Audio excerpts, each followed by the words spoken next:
Hello and welcome to the National World War II Museum's podcast series, Service on Celluloid. This podcast is brought to you through the generous support of the Albert and Ethel Hertzstein Charitable Foundation. Each week, our in-house experts sit down with special guests to discuss depictions of World War II on film. Sit back and get ready for a lively debate that will reveal the good and bad of how Hollywood shows the 20th century's most dramatic event. My name is Seth Paradin, historian and digital content manager here at the National World War II Museum in New Orleans. And today our special guests are Dave Walker, communications specialist here at the museum. Thanks for having me. And Chrissy Gregg, distance learning manager here at the museum. Hi, Seth. Glad to be here. Today we will be discussing the 1943 wartime film Tender Comrade. Film centers on the life and experiences of Joe, whose husband Chris has just been deployed overseas. Joe, who works in a defense job at an aircraft factory along with her three friends, pool their resources and move in together to get each other through the war as their husbands are also overseas. We follow their trials and tribulations as they navigate the American home front in 1943. Tender Comrade stars Ginger Rogers as Joe, Robert Ryan as Chris, Ruth Hussey as Barbara, Patricia Collins, Maddie Christians, and Kim Hunter. Tender Comrade was directed by Edward Dmytryk, written by Dalton Trumbo, and produced by David Hempstead. So as we always do, and Chrissy, I'll start with you because you're sitting immediately to my left. In your opinion, how accurate is this film? I feel like in some ways there's not a ton to looking at the war at in a big picture scale, there's not much to go on here because you don't really see them doing that much like in the factory. And I know we'll get to that later, but, making a commentary on, their war lifestyle, I feel like is initially kind of challenging because if you just look at like the war work they're doing, you don't really see it. But we'll also get into it later about, renting and home ownership at this time and pooling resources. There's some stats that show that I don't think what their wage they're making would actually they'd be able to rent this house, but I think we'll dig into that later. So I don't know, say it's not so. I don't know. That's my initial response to that. What about you, Dave? I think there are elements of it that feel just right. It's a melodrama and it's propaganda targeted at the home front. It was intended for a female audience. It was intended for an audience that was basically seeing themselves in the characters. There's an argument at one point out of hoarding bacon. There's an argument at one point about lipsticks. And I think those are all, if not drawn from life, I think there were things that women on the home front thought about and considered to be, patriotic. There's a lot of speechifying in this and a lot of so many flashbacks. I'll say that the most accurate thing in this is the married couple that bickers all the time. I think like you, Dave, I think there are parts of it that are accurate, but there's a lot of this movie. I mean, I watched it with my wife Heidi, and she even said that afterwards she felt like it was a PSA. Yeah, and I immediately agreed. It seemed like to me that this movie was almost sanctioned by the U.S. government. So like, here, make this movie. We want you to do it and make sure everybody says this. Because it was, and in another episode we did Sands of Iwo Jima, and we said that myself, Larry, and James said that that Sands was a propaganda movie, and it is. It's a recruiting film for the Marine Corps, but this is propaganda in its purest form, honest to God. Without, I was expecting to hear, Star Spangled Banner playing behind. Not that there's anything wrong with that, obviously, but in a movie like this, there is. You did hear When Johnny Comes Marching Home. There was just little lilt of that. That is very true. Very true. Well, Chrissy, you talked about the factories, and we'll go around the horn again. What are your thoughts on the depiction of the factories? Well, so we don't see the women at work. We just see them at their lunch break. And also kind of touching back on that propaganda piece of it is that the women, when we see them there, they're so stylized. They all look like Rosie the Riveter in a lot of ways. And it also portrays them as women who didn't work before the war and are now working, which is definitely the story of some women, but obviously not of others. And so, there are stats to back that up. So female workers in defense industries grew more than 450% during the war, and that their share of manufacturing positions grew from 22 to 32% in that very short time. So there is that significant growth, but I think it kind of captures one particular female experience in that scene. I was looking at referring to a book where I got some of my stats, and actually my stats are Different? eerily similar. Oh, no, good. They're very similar to yours. Eerily similar. Only 2% off. Okay, 20 pretty 20 good. to All 30. right. But irregardless, I was looking at this book, which it's called The Myth of the Greatest Generation. It's a fantastic book. And it goes into, it talks a little bit about this movie. There's a small part of the book about this very film. And it says that, one of the reasons you see Ginger, and I guess it's like a forklift or something she's driving. I don't know what the hell that thing was. But whatever that thing was she was driving, the way she was positioned in front of the camera was to show off her clothes. Yeah. And they say that in the book. It's to show ladies who are watching this movie that, look, you can look just as glamorous as Ginger Rogers beautiful, and work in an aircraft manufacturing plant. Lipstick, flawless face, so all that kind of stuff. She was a beautiful woman anyway, but I mean, she looks, in that scene, flawless. Yeah. I mean, really, come on. Yeah. But it was done on purpose to recruitment. Help, yeah, exactly, to help bring people in. And I mean, I don't think they show, and I know you and I kind of touched a little bit about the factories beforehand, or at least this particular one, but they don't show enough of it, I don't think. No, it would have been nice to see more of the work and more of where they were. I took still photos of the screen and appealed to a higher authority.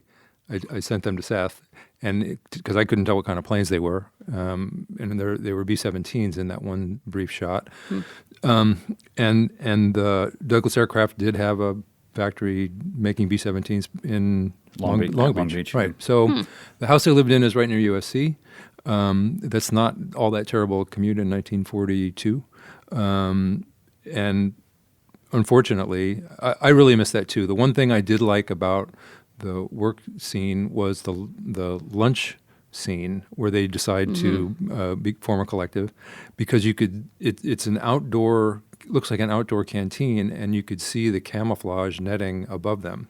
And most of those factories put on really elaborate camouflage over their roofs and even over the parking area. And that's one thing I noticed, and I thought that was really cool about that setting. Yeah, that was very well done. I think if you want to look at archival images, there's the Boeing plant in Seattle that did that.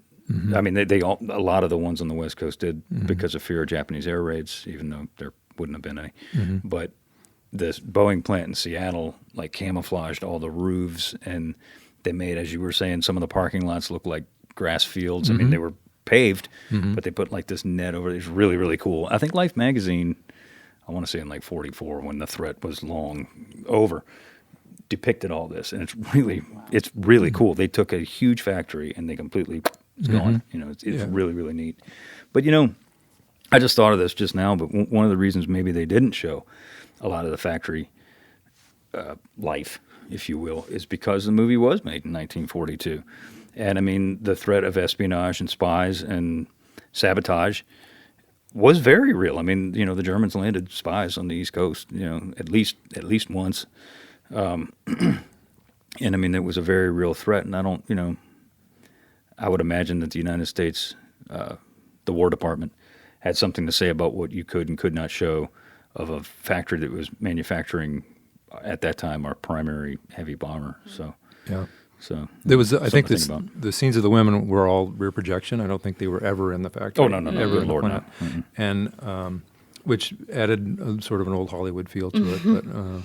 But you're probably right on. It's probably, and there was a very real in 42, a very real concern about the West Coast and its vulnerability. Yeah. Well, let's talk about the transition for women moving from domestic work to factory work during the war. How big of a change was this? And this is just open floor. We'll jump in. Yeah. So I mean, it's a huge change for some. Again, like kind of going back, for some women, it's a huge change. But also, I think there was about 25% of the female workforce was like they're already working. So I think maybe the type of work, obviously, we see changing, or what you were potentially doing, even if you work at, even if, let's say, you're working at one of these large companies already, even the nature of the work might change. I think that it doesn't quite get into that nuance. And obviously the film, maybe that's not the point, or doesn't have the time to do it. So I just, as I said, it paints this one particular side of the story, and it's of like white more well-to-do middle-class women going into this workforce for the first time. So I've read and heard about the women for whom it was their first paycheck, and what a huge change that was in their life to have money in their pockets. And I talked to a woman who worked in a plant near Atlanta, and the downtown stores would send out buses after work because the women had money to spend, and they would shop after hours in the stores. And I think there was for a percentage of the workforce for whom this was new, I think it was a substantial change. The whole notion of the women joining forces and living sort of collectively like that, I thought was an unusual twist in this. I think, their husbands were all at war, and husbands, and in one case, son for one of the women, husband and son. And it seemed to make perfect sense for them at that time to live that way. But I don't know how regular or frequently that happened, whether there was like dormitory. We'll get to that. Okay. All right. it also reminds me real quick of, we had this, it's in our former home front gallery, this oral history of this woman, I think her name was Phyllis Gould. Do you remember that one? But anyway, she talks about initially how like she was like, well, I think she was based in California, and that she was going to go be a welder, and like her husband kind of lost it. And it's kind of neat.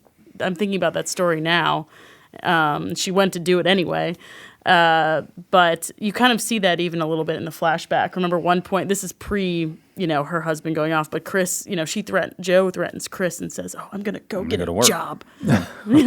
So we kind of see that manifest in this film. So when I was watching that, it felt genuine to that story that I heard here at the museum. Oh, before. no, Yeah. I totally agree with that. I mean, it was, that was not what was thought to be cool, and a woman was. And it was not a big supposed to go do step for that kind some of thing. women, and that oral history that Phyllis talks about, like if I would, pick something out at the grocery store and he didn't want me to buy it, he'd put it back on the shelf. So it was like that kind of, maybe to us seems like a small step towards independence, was a big deal for some women. Mm-hmm. So. I mean, it was one of the things I wrote down here is that women workers were. I mean, there was obviously a great tide, if you will, of female workers coming into the workforce, places like this, like an aircraft factory or shipyard or what have you. But the need was so great because there were so many young men that were either gone or going. Companies actually sent recruiters door to door, which I did not know, knocking on door to door saying, "Hey, you want a job?" And I mean, this is 1942. This is less than 10 years after the worst of the Depression, when you couldn't find a job for years on end, and you got people knocking on your door saying, "Hey, come work." Yeah. And I mean, I found that to be rather astonishing, considering the time gap between the Depression and this period. It's pretty amazing if you think about it. But yeah, I mean, like, to pair what you were saying, 20% of the workforce were women in 1940, 30% of factory workers were women in 1944. And 6.5 million entered the workforce for the first time during World War II. Any kind of workforce. Didn't matter if it was factory or working at a drugstore. It didn't matter. So it was pretty significant. But to your point, Dave, how common was it for women to I'm sorry. How common was it for women to live together during the war like this? What do you guys think about that? I don't know about necessarily the cohabitation, but I feel like I looked up rent stats because I just so curious if the percentage of renters versus homeowners, and if renting would even be a reality, if these women actually had enough money in between them to rent a large, seemed like a very large house, right? It's like a very Victorian nice. mansion. They walked in and they were like, "Oh, it needs so much work," and my reaction was like, "This house is beautiful." So anyway, whatever. So that was funny, funny moment for me in the film. But so I was looking up rent rates, gross rent rates from the Census Bureau. It's like from the 40s to the 2000s. Anybody can find this online. But in California, the gross rent was $286 a month. I don't think that it sounded like they made 90 something Yeah, they pulled together. They had like what, $93. I don't know. Yeah. So it just was like this, either whether that was a week, well, if it was monthly, they were definitely not in good shape. If it was weekly, then they would still not have a lot left over to, based on what we see this kind of average rent rate. So that was interesting. And then this other stat about homeownership by age in the 1940s. Now, homeownership, this is all throughout the United States.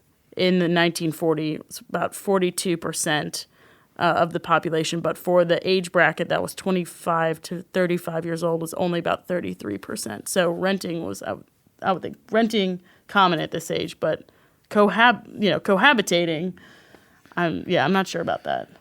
I think it was a little more common than we think. Some of the stats I found is that it was actually depending on the city. It depended on where you were. Like Washington, D.C. was a big one because there were so many people that had entered federal service, and I'm not talking military. A lot of women moved to the District of Columbia area to work in, I don't know, the Pentagon or wherever the hell they were working. But there were a lot of people down there or up there who'd moved over there. And I actually found that there was a town created specifically for female workers. Like they built it from scratch called Arlington Farms. And it's actually now, where this used to be is actually now part of Arlington National Cemetery.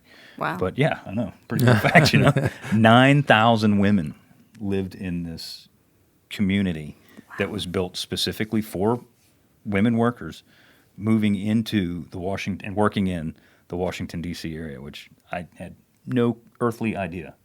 Let's see that movie. Yeah. Yeah. I mean, think about it. I mean, and it wasn't like, 9,000 homes. These were like apartment buildings or that could have been a reality dorms. show, I'm sure. I'm sure. But, I think, maybe in smaller towns, war towns, it might have been uncommon to live together like that. But in bigger this is cities. LA, so.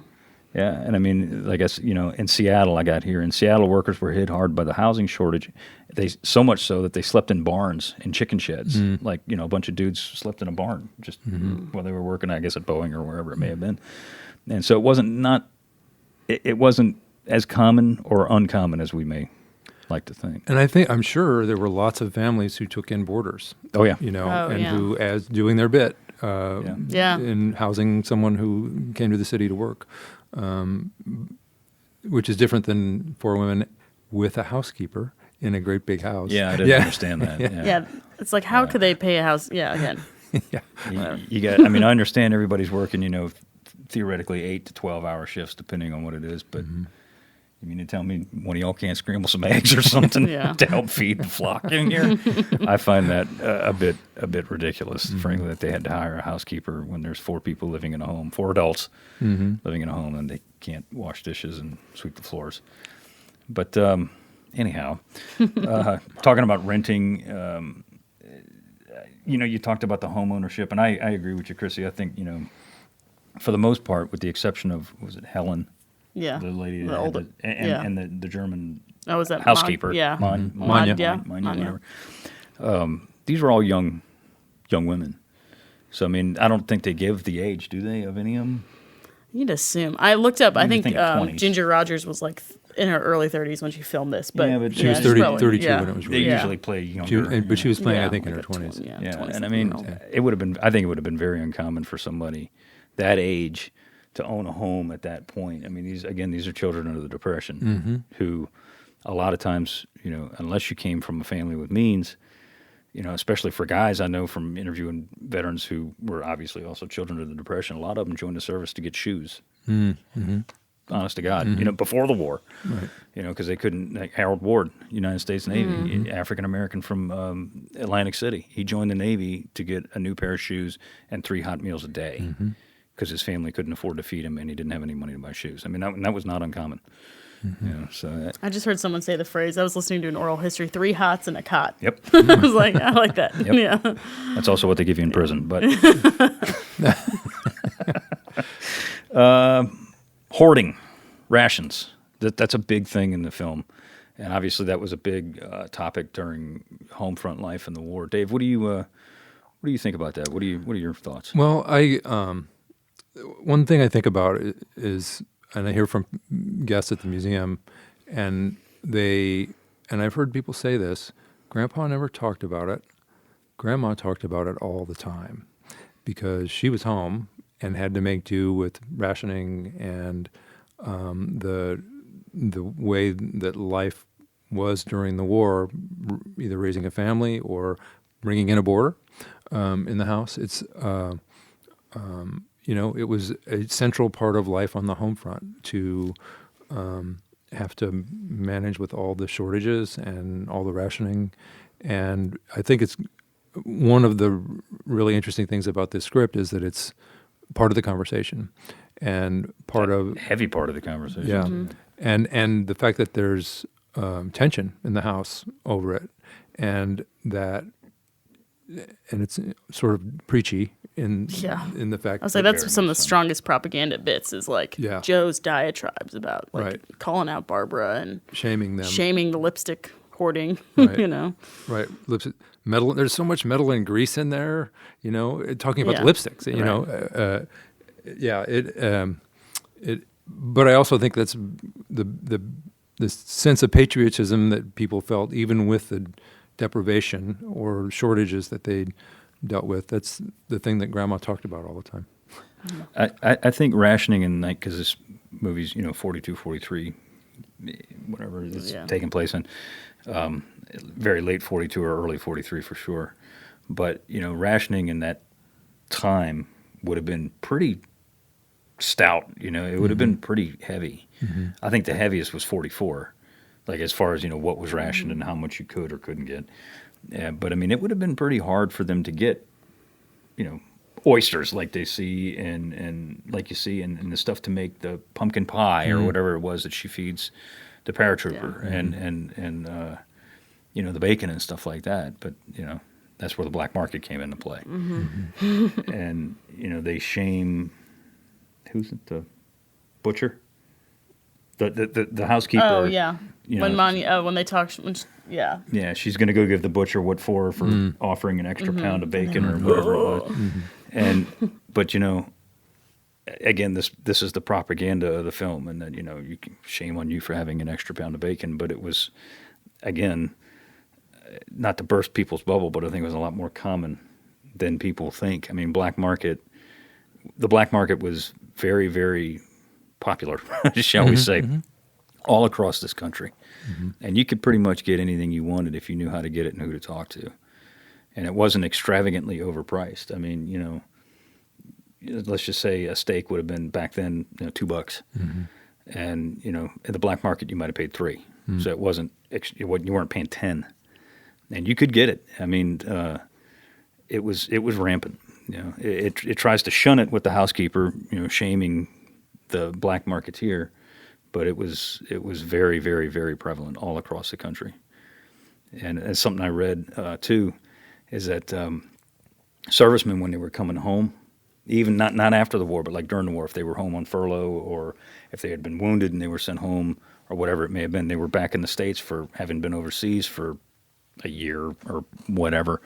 They saw how easily the black market was, how easily these items were to attain, and it infuriated them because, not every serviceman got a steak. Mm-hmm. I mean, the guys up front, especially the infantry, they never saw a steak. Mm-hmm. They never saw a steak. They never saw a turkey. And then here are people back in the U.S. who are perfectly safe, are eating like kings, and the guys doing the fighting are getting all the crap. Mm-hmm. So it was. I found this too. I got a lot of facts for this one. That's good. In Cleveland. Ooh yeah, Cleveland. 50% of the city's meat supply in 1943 came from the black market. 50%. In 1945, the meat shortage in the United States was the worst during the war, with the American Meat Institute, which I didn't even know was such a thing. I want to work there. Blame the black market for the shortage, because in larger cities like Cleveland, Chicago, half or more of the city's meat supply came from the black market. So we weren't all in this together. Yeah. So I think there's that pledge that you would have to sign on the back of some rationing. I forget if it was 1, 2, 3, or 4. If it was all of them, but the back of the rationing books have you by signing this, you swear that you will uphold the, not trade on the black market, blah, blah, blah. So it's funny that, like, you have to put your signature down, but obviously that didn't mean. And they made counterfeit ration Yeah. stamps, too. Yeah. And bootleg liquor. So Ginger Rogers, her character states that the draft won't be taking married men. And, of course, the draft, we're talking about the 1940 Selective Service. Was that originally true? And if so, when did that change? I read that in Dimitri, the director, in his memoir, he said he was, what's the designation, A1, 1A? Mm-hmm. Which is like 1A. The most draftable of the designations, married with a child. And this would have been around the time he would have been making this movie. He tried to get together with the Signal Corps and what they were doing, but he never heard anything. He was, I guess they were, that part of the history, part of the story, I don't know that well, but would that have been a mistake that he would have been designated that way with a child? And No, that's how they designated them. Mm-hmm. If you were fit and healthy, mm-hmm. you were 1A. Of course, if you weren't, you were 4F. Mm-hmm. If you were 1A in 1940, when the Selective Service came out, if you were a married man, you were not going to be drafted, whether you had kids or not. Mm-hmm. And 42, the Selective Service said that they would not take married men, quote, now, unquote. Mm-hmm. Men who got married to avoid being drafted, basically a deferment, and they could prove that they were married after that announcement had been made, they took them. Yeah, because they were trying to dodge a draft. Mm-hmm, mm-hmm. And this was done again. The whole thing, too, it was like I'm losing. I can't find the word. It was basically a lineup. If you were married, you could go potentially. Mm-hmm. If you were married with one child, you were next. If you were married with two children, you were behind that guy. If you're married with three children, and so on and so on and so on and so on and so on, because they wanted to maintain, quote, the Selective Service said they wanted to maintain the cohesion of the family, which makes sense, But I mean, if a guy is married and his wife has a child, an infant, and they've been married, for 2 months or something like that, they're going. I mean, I knew plenty of guys who were drafted and went overseas, wife and child, or children. Married deferment could last 6 months or more in 1942, but eventually they were going to get you. Mm-hmm. If you were 1A, you were going. There was still plenty of fighting to come. And this is in June of 42. Right. So this is actually June 11th, 1942 is the date that I found. So it's, a week after the Battle of Midway. Right. So, yeah, it's they were coming to get you. Mm-hmm. Either if you were breathing, you had a trigger finger, you were going, especially by 44. There are few films about the home front, and especially women on the home front. Do you guys feel that this film does a good job conveying what it was like? And if not, what would you have liked to have seen? Chrissy? I think it starts to. I found the relationships and the different characters they built in each woman compelling to a point. But then in the end, it kind of resolves in a way that it kind of left me wanting more. I do like seeing the character of Barbara, the quote unquote, unpatriotic one, because I think she probably in the most real way reflected, I think, the sentiments of your more average person, questioning why we're doing this or dealing with realities of having a cheating, crummy husband and what she's going to do when he's away. I like the naive, younger, just married character kind of in the honeymoon phase, just not, her eyes aren't fully open to the world yet, So I think there are some interesting characters, but it doesn't take it as far as I would have liked them to take it in their kind of relationships with one another, because that propaganda comes in again and is, and that's where I feel like, oh, well, I've learned my lesson and, all these kinds of things that I don't know would have necessarily happened in real life. So Joe wants to shame Barbara for how she's behaving. Barbara's my favorite character. Yeah, I felt that too. It's like, am I a bad person for being Team Barbara the whole time? She was defending going out with this guy, and this is my favorite line in the whole movie. She goes, "In the meantime, if some slap-happy old goat wants to lay a little champagne on the line, I'm just the girl to do it." That's a tattoo now. I can't show you because of where it is, but that's my words to live by as far as I'm concerned. And unfortunately, or predictably, she's punished by how the story plays out, and like immediately, like while she's right. on It's like, oh, and by the way, your husband's MIA, like just to make you feel terrible, right, you know? right. Like, While your date is in the Yeah. in the room, yeah, yeah. I think I would love to have had way fewer flashbacks. The Ginger Rogers is a goddess and is great in this, and working with not great material. I would have preferred. There really isn't anything set up by the flashbacks to her life with her husband that really get paid off in the thing, and it's certainly nothing in any of those flashbacks, which in some ways are kind of unpleasant. They really do like gnaw on each other, and that speech at the end, I don't think is set up or is even paid off by anything that comes before it. They actually filmed or considered filming a scene where she goes back to work at the plant, and that would be the final scene. And I think they might have tested it. I don't know. I would have liked that, because then you see like the reality, like what is this woman going to do as a single mother? Like, she, like, is she going to go back to work? She has to have some sort of income, right? So that's where I wanted more. I want to know what happens to these women, because let me tell you, when Barbara's husband comes home and he's the same jerk he was before he left, like, where does that leave them? So there's a lot of that in this film that just, it's like, it's getting there, but it stops very far short of that. So I think a lot of it was fluff. I really do. I mean, to your point, Dave, talking about the flashbacks and everything. Some of them were, like, I don't want to call the beginning a flashback, although they're at the train station, and then that obviously sets up the rest of the movie. But how many was there? At least 4. Yeah, and they were long. Yeah, they were long. Like 10 solid minutes of. And they all came up with this goofy, them standing on a hillside in the wind. I don't understand what the hell that was all about, but it was very lame, I think, the flashback scenes. And I think, there's a lot too. Again, if you read this fantastic book that I keep referencing in here, The Myth of the Greatest Generation, there is a lot about the home front that you could have talked about or shown. But frankly, a lot of what was on the home front that was reality, Hollywood, or rather the United States government, did not want to show. Because it wasn't, as I said, we weren't all in this together, unfortunately. It was, I think Barbara's character, or Ruth Hussey's character, Barbara, is probably, as you said, Chrissy, the most accurate one of the group, like hands down. Also, maybe, I can't think of her name, the lady with the husband and the son overseas. Yeah. That was Yeah. pretty, again, not uncommon. But yeah, I think Ruth Hussey's character was by far the most accurate, and if they would have shown more of that, I don't think that The movie would have been it would better have passed for the it. censor Yeah, but board. true. Honestly.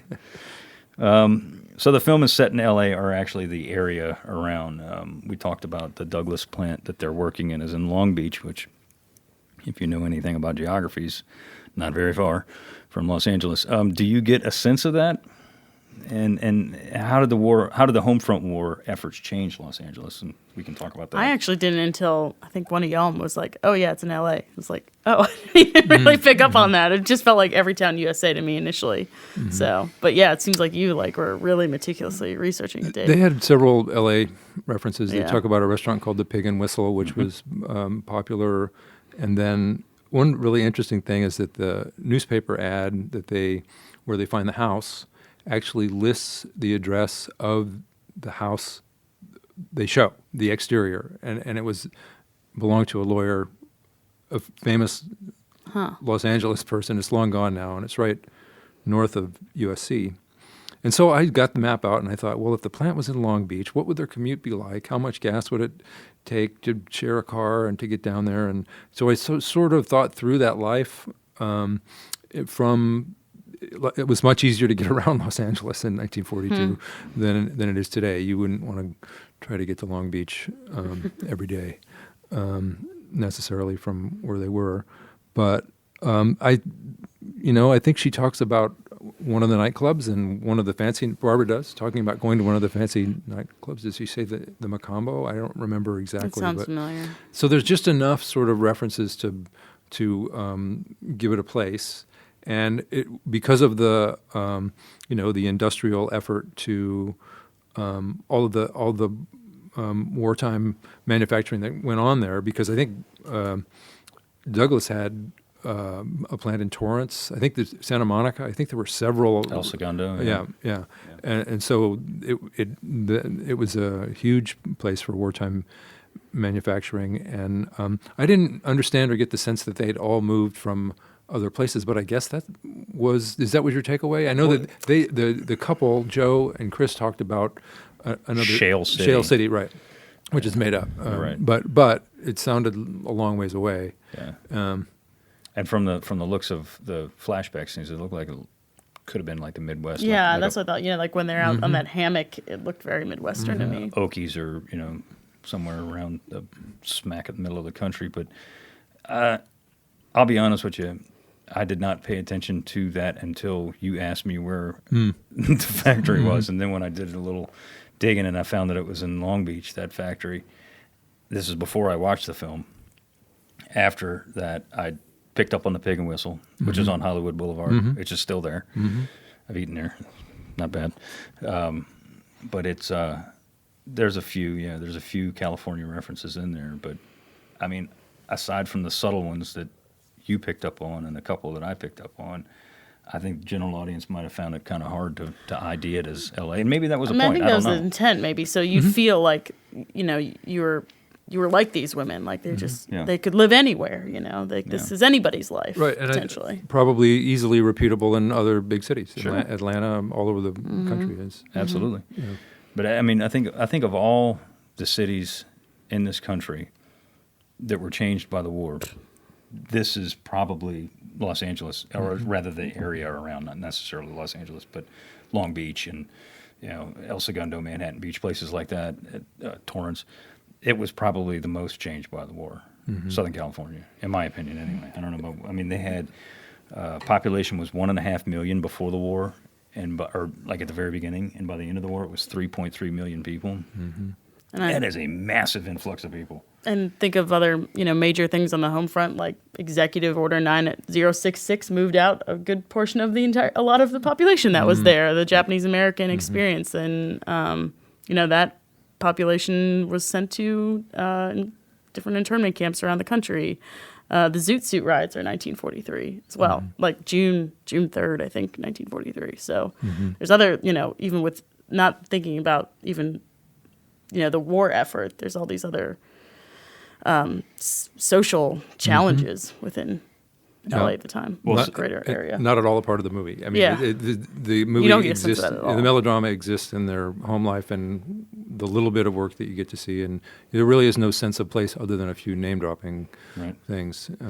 But I mean, you talk about social significance, that would have been more after the war, but because of the war. I mean, you remember Betty Soskin up in Richmond, California, which is, 3-4 hours from LA? Ish. Yeah. And I mean, it's not that far enough to be not far enough to be unaffected by this very same thing. But I mean, a lot of African Americans, like Betty, came from the South and went west for A, work, and B, to escape Jim Crow.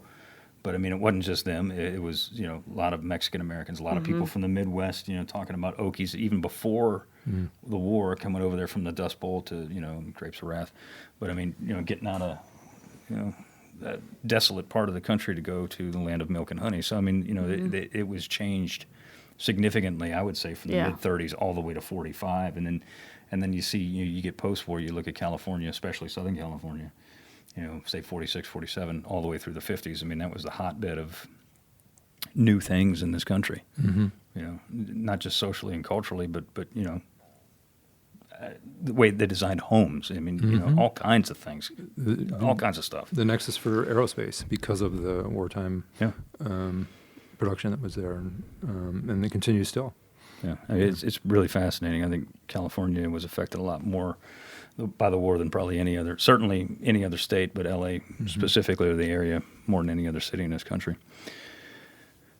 All right, so we can't discuss this particular film, Tender Comrade, without talking about the Hollywood blacklist. what did the rise of anti-communism movement look like in post-war America? And can we talk about? Can any of you guys talk about the Hollywood blacklist or the Hollywood 10? I can talk about this film's role in Trumbo and Dmytryk ending up in some hot water with the House Un-American Activities Committee. It's funny, but I had not seen this film until I saw it on TCM, and this is it aired as part of our partnership, the museum's partnership with TCM, and Lynn Olson, the author, was on, and Ben Mankiewicz, and they pretty quickly dismissed everything that had been read into the film that caused it to be controversial or suspect. I think Ben even says someone saw the word comrade in the title and pointed a finger at it. No doubt, though, that Dalton Trumbo suffered his career for later in the 40s and thereafter when it became a quest to isolate people who had expressed or even been communists, been part of the Communist Party, which was not that unusual. There was also craft guilds who the studios wanted to inhibit or quash, and all of that sort of played in this. Now, Trumbo was suffered. He did 11 months in prison and had to pay a fine and had to write under an assumed name for the whole middle part of his career. And it was for contempt of Congress that he went to prison. And the quote from him is, "It was a completely just verdict. I had contempt for Congress." But it did have a serious impact on his career, which was one of the great screenwriting careers of the first 100 years of film. He wrote Spartacus and Exodus and Johnny Got a Gun and many great films before and after this one. This is not in his top 20, but the other elements in Tender Comrade that became part of the HUAC investigation into Trumbo were lines like "share and share alike, that's democracy." Well, there's a whole controversy about that. Ginger Rogers, in her autobiography, I think, says she refused to say it, and that she went to the producer, and the producer said, "Okay, the other actors can say it." Well, she says it. It's actually, she does say it in the movie. And in Dmytryk, in his memoir, says no one ever mentioned it at the time that the movie was being made that there were any of these undertones. It was, I think, a genuine attempt not to propagandize, but not for communism. It was we're all in this together, World War II story about life on the home front for people still living on the home front. But the Hollywood 10 is, I think, considered a dark chapter by Hollywood scholars now. Careers were ruined.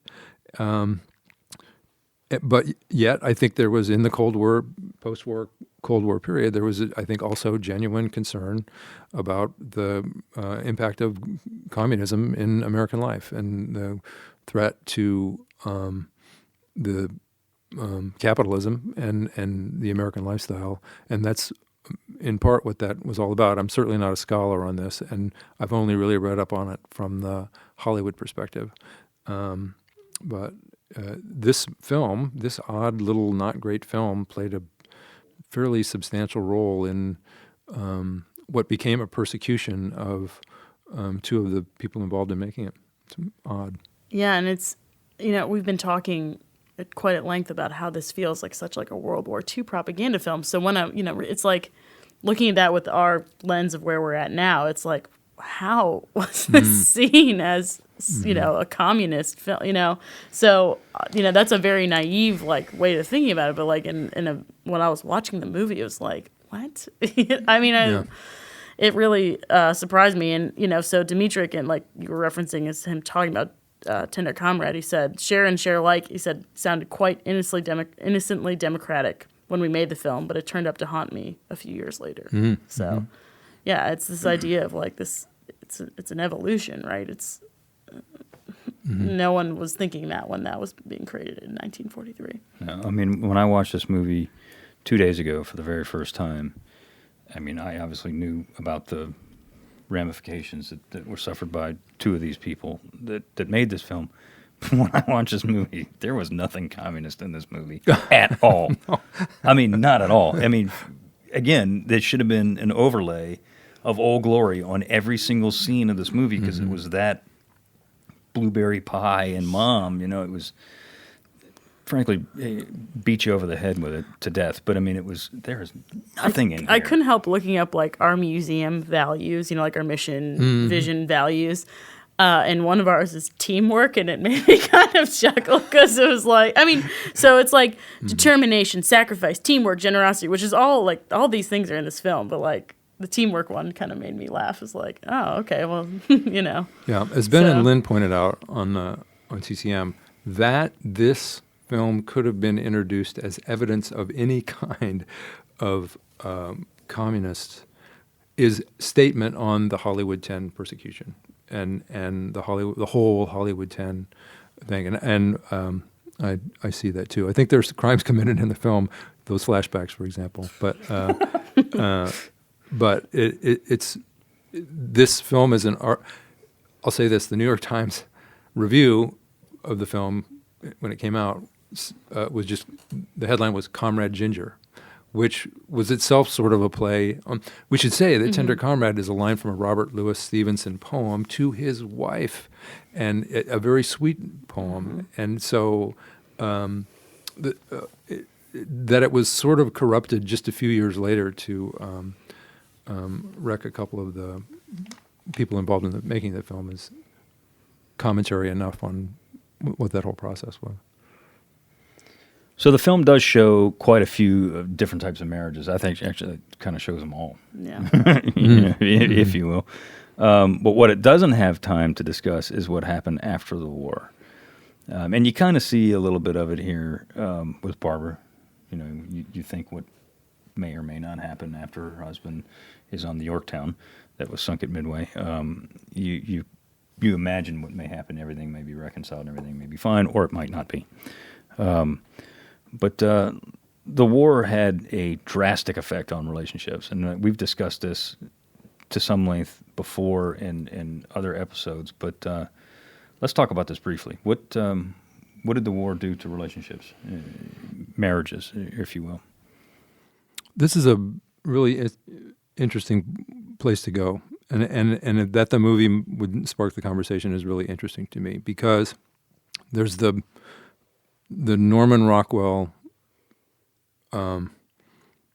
caricature of the greatest generation, of the men who went to war and came home and then built the great post-war America. But as we've learned, as the special exhibit about Montlauer points out, is that many of these men suffered the after effects of war in ways that would have had an impact on their home life. That they were changed men when they came back to those wives. And so that was sort of a question that's open and left open in this film for the women in the film whose loved ones will return. You wonder. I almost wish there was a sequel. That's what I said. I was like, in my notes, I was like, Tender Comrade 2, please? Because I'm more curious about that story, than even what they've lived through at this point. It's a fascinating part of American history, and you're right, Dave. I talked about this in the mini episode, "The Best Years of Our Lives." The popular myth, and myths are aplenty in World War II, is that Johnny came home, everything was hunky dory. They built a house. They had the white picket fence, the 2 kids in the car, and they went to Disneyland every summer. And Daddy wasn't an alcoholic, and he didn't have rage issues and he didn't have nightmares because war's over. And that is simply the farthest thing from the truth that could ever possibly be. I mean, some guys did do that, sure, for sure, absolutely.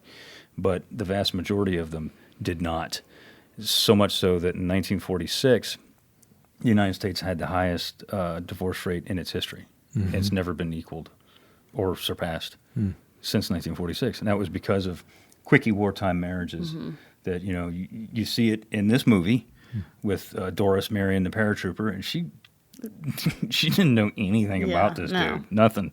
And, he's fixing to go overseas, and you just he's airborne, so he's going to see combat. I mean, I don't think there were any paratroopers that I can think of that were in 1942 that didn't see combat in some way, shape, or form. So he's going to see the elephant.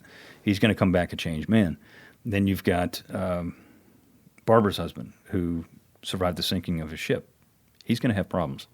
You know, I mean, and their relationship already had problems. Right, So. right. And then you got the father and the son.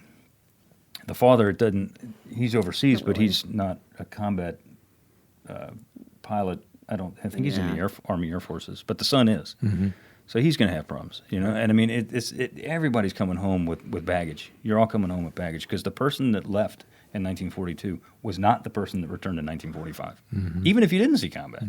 Because if you're living in Shreveport, Louisiana, and you've never been anywhere outside of that town, and all of a sudden you go to London and Normandy and Paris and on and on and on, all the way to March, all the way across Europe, or you're going to Hawaii or Guadalcanal, Cape Gloucester, Peleliu, Okinawa, Japan, you know, whatever, you name it. You're seeing the world for the first time. You are not going to be that naive farm boy that left when you come home. And same thing with the ladies. Yeah. You know? I think of, this one, so Bill Malden, you know, series of Willie and Joe, but the Willie and Joe come home or return home. I can't remember the name of that book, but I actually printed it out because I keep thinking about this cartoon that shows like the couple in bed together, and they both wake up and they're like looking at each other, and the caption is, "Don't get so huffy, you talk in your sleep too."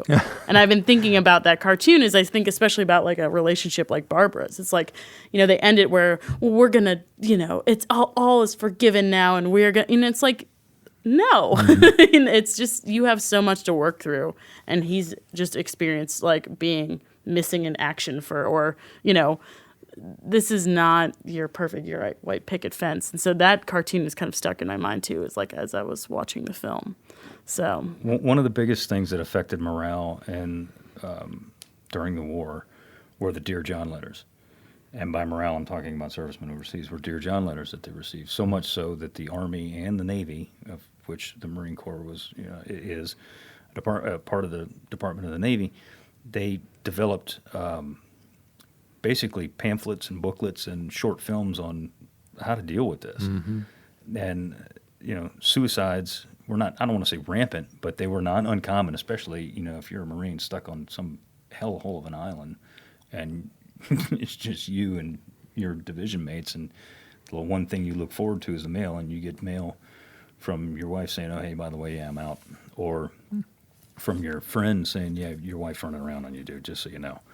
And, you know, I mean, it was a very, very real thing. So that cartoon is very, you talk in your sleep too. Yeah, I mean, it was a two-sided coin, as you see with Barbara in the movie. But yeah, it was not cherry pie and sunshine. No, and part of the propaganda aspect of this was there's a very soft focus thing that happens with the women looking at and talking to the portraits, the photos of their men, that you could imagine. I doubt this got much play overseas with troops. This was all like a domestic thing, but it seemed written in to reassure the troops that this idealized version of the long-distance relationship was intact and healthy. Another thing that maybe that did happen all the time. I don't know. I mean, you know, it did. I mean, there were some people that did survive, some marriages rather, that did survive the war, and they were perfectly fine. You know, I mean, that was the anomaly. That was not the norm. And that divorce statistic is... Yeah, it's stunning. I got a figure here. So the reality is that 1946 reported the highest divorce rate in American history, as I said. In 1946, the pre-war divorce rate doubled. Some courts in American cities were swamped with divorce petitions, so much so that they actually outnumbered issued marriage licenses. The divorce rate for veterans was twice as high as those who had not served. An estimated 500,000 marriages would dissolve in 1945 alone. 31 failed marriages for every 100 so-called successful marriages. Quickie wartime marriages were certainly the majority of those breakups, but there were an alarming amount of pre-war marriages that broke up as well. Adultery, alcoholism, home violence, and irreconcilable differences were the reported major causes for breakups. The man that left to go overseas was not the same man that often came home in 45 and 46. So, let's see that movie. Yeah. Yeah. Be a downer, but it'd be interesting. Yeah. It would. Well, again, there's a fantastic book on it. A different book than the one I've been citing in this is it's called Soldier from the War Returning by Thomas Childers. Okay. It is, without a doubt, one of the finest books I've ever read about American soldiers coming home from World War II in my life. That's good. It probably is the best. Great book. Great book. Well, let's wrap this sucker up. Chrissy, did you like it, and would you recommend this film? I didn't enjoy watching it at all. I had a lot of like commentary that people would like shush you if you were watching it in theaters, like, "Oh, come on!" I had a lot of that in the film. But I will say this has been a really fruitful discussion, and so I don't know if I'd recommend it to just to sit there and watch, but having these kinds of conversations and really thinking about it after. I don't know. It's just so many of these different ideas that we've touched on have came up. So I don't know if I necessarily recommend it, but I think it's a great launching point for a larger discussion, especially about home life during the war and after the war. What you did? I'd recommend it for elements of it, and we've touched on a lot of them. Ginger Rogers is wonderful, and for that alone, I'd recommend it. I also think the conversation about the blacklist and the Hollywood 10, I could suggest a really easy way into that is You Must Remember This podcast. It's got multiple episodes related to the blacklist, and I dove back in it and did some listening to it. And any of my errors are unrelated to that. She does a really good job with that podcast. And so anyone interested in finding out more about that aspect of this, the one thing, the question was, did I like it and would I recommend it? I know and no. Unless you've got a particular interest in life on the home front in World War II and the kind of characters that we've discussed here, and we're actually, I think it's much lighter than than we've let on, only because we've kind of investigated some of the aspects of the film that are not necessarily on the screen. The last thing I want to say is that the release date is listed always as 1943. That was screened in L.A. for Ginger Rogers Academy Award bid. Wasn't widely released until mid-44. It was in theaters 75 years ago as we're taping this. Released in the New York Times Review was June 2nd. And so imagine this as sort of a home front kind of balm for the newspaper headlines of that month. I can only imagine how it played out for some people, but that to me is an element that sort of colors my thinking about the film. Yeah, I did not like it, and I tried to. I really did. I think the beginning of the movie, the first quarter of it, was somewhat enjoyable. I did like a couple of the scenes, like in particular the scene where Chris and Joe, he's asking her to marry him. I thought that was cute. That was cute. It was kind of silly, but it was cute. I did like the beginning scene where it's a very, very long, drawn out goodbye, but it's tender, and I felt like it was relatively genuine. I mean, I could imagine that happening quite a bit. That very conversation happening millions of times in train stations across the country. I liked that part, but after that, it went downhill for me. Not that anything was unbelievable, with the exception of the facts that Chrissy pointed out, that there's no way on God's green earth that they could have afforded that Victorian mansion on $93 a month. But whatever. It's a fact of life, but it's a part of the movie. But I was watching it, and I read the summary of the film before I watched it. And when Ginger Rogers announced that she was going to have a baby, I was like, oh boy, this is almost over. I found myself saying that to myself. And then, 25 minutes later, it finally ground to a halt. So I did not like this film. I would not recommend it. I really can't recommend a movie that is. If you want to see something about the American home front, I really can't recommend one because there's none that's like really great. Best Years is not about the home front. Best Years is about coming home, that is a masterpiece. And that's not disputable. But this, Yeah, as you said, like it started. The beginning was as strong as it could possibly be, and it trailed off. Yeah, it just wasn't there. But final thoughts, Chrissy. As I said, I think for me, it's portraying these lives of women that initially felt somewhat real, but then they were too over-characterized and too over-dramatized and were sort of diluted into these tropes, which in the end was frustrating. And then also, those flashbacks. Like, if you could just watch the film sans flashbacks, it would be so much more of a stronger piece. But they're long. So if you guys, if you want to fast forward through that, maybe I would recommend the film. It wouldn't be so bad. Director's cut. So, yeah, exactly. The New York Times reviewer on June 2nd, 1944,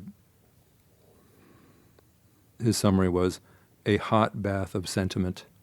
And that's... I'm not sure what that is. I don't think I want to... Too sentimental.